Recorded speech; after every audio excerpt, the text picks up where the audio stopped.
वर्षापासून माझ्या आईवडिलांनी मला या मार्शल आर्ट फील्डमध्ये टाकलेलं आणि वयाच्या 3ऱ्या वर्षापासून मी आजपर्यंत विविध अशा क्रीडा प्रकार खेळले व आत्तापर्यंत 30पेक्षा जास्त राष्ट्रीय स्पर्धेमध्ये मी पदक जिंकलेले आहे आणि हेच मॅचेस कंटिन्यू करत माझी 2016मध्ये आशियाई बीच गेमसाठी एशियन बीच गेमसाठी 2016मध्ये निवड झालेली आणि मी त्या जागी देखील भारत देशाचं प्रतिनिधित्व करून भारत देशाला रौप्य पदक तिथे मिळवून दिलेलं आणि त्यानंतर मी पुन्हा कोचिंग फील्डमध्ये आलेली.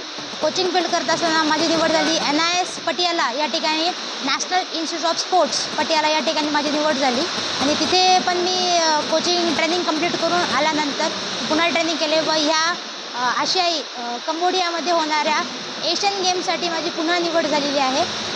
हे जे गेम आहे म्हणजे हा जो प्रवास आहे हा खूप छोटा प्रवास नव्हता. म्हणजे हा प्रवास खूप लहानपणापासून चालू झालेला आणि मी नेमकं माझ्या डोक्यात ऑलिम्पिक 2028चं गोल्ड डोक्यात घेऊन ट्रेनिंग करते आहे आणि हा जे एशियन गेम्समध्ये जे माझी निवड झाली त्याआधी आमचं सर्वप्रथम जिल्हास्तरीय स्पर्धा झाल्या नांदेडमध्ये.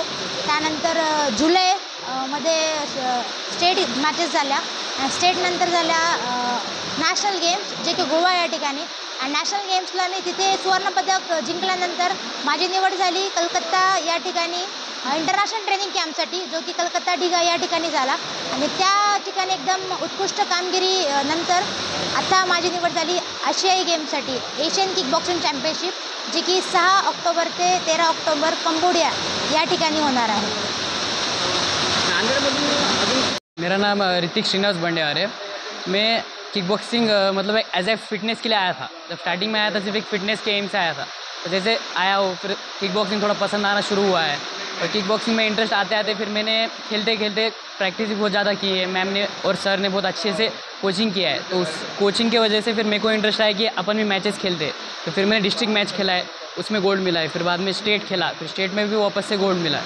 फिर वापस से नेशनल में खेले फिर नेशनल में भी गोल्ड मिला है. तो उस वैसे खेलते खेलते थोड़ा इंटरेस्ट बढ़ते गया है. तो आज फिर उसके बाद में नेशनल के बाद हमको एक इंटरनेशनल सिलेक्शन कैंप के लिए बुलाया था. इंटरनेशनल सिलेक्शन कैंप में परफॉर्मेंस चेक करने के लिए उन्होंने मतलब एक सब जितने भी नेशनल के प्लेयर थे जो गोल्ड मिला है उनको बुलाया गया था. तो फिर वहाँ पे अच्छा परफॉर्मेंस देख के उन्होंने हमको इंटरनेशनल के लिए सिलेक्शन किया है अभी एशियन चैम्पियनशिप जो 2024 में कंबोडिया में होने वाला है. तो उसके लिए अभी भी प्रैक्टिस शुरू है हमारी.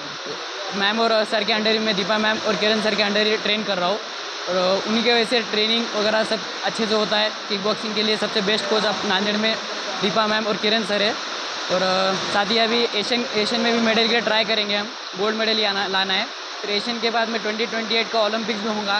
तो तब देखते हैं जैसे एशियन वर्ल्ड चैम्पियनशिप ऐसे एक स्टेप बाय स्टेप जाना पड़ता है ओलंपिक खेलने के लिए. डायरेक्ट ओलंपिक को कोई जाता नहीं है. तो ये हमारा फर्स्ट स्टेप मतलब एक पहला कदम हमारे एक ओलंपिक के लिए ऐसा समझ के मैं प्रैक्टिस करता रहूँगा कंसिस्टेंटली. जो हो सकता है मेरे से ट्राई करता रहूँगा. करते रहेंगे. Thank you.